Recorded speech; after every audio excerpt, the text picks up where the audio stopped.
内地人在地前来看南投德山的德艺师刘兴德，是真出名的工艺师。伊结合着手工甲车床的技术，创造真侪艺术品。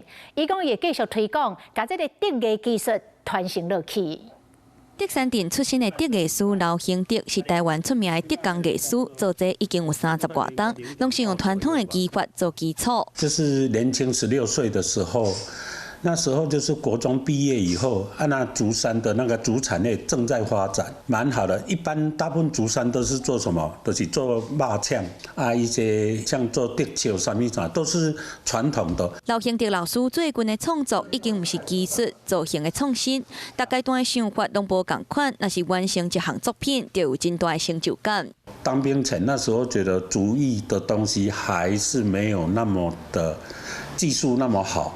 我也想讲，是不是要再学其他的工艺？我想讲，光是做这个也不对。后来再跟黄土山老师去学竹编。老师嘛讲，未来嘛继续办德艺教学甲推广，就是希望会当甲德编的技术传承落去。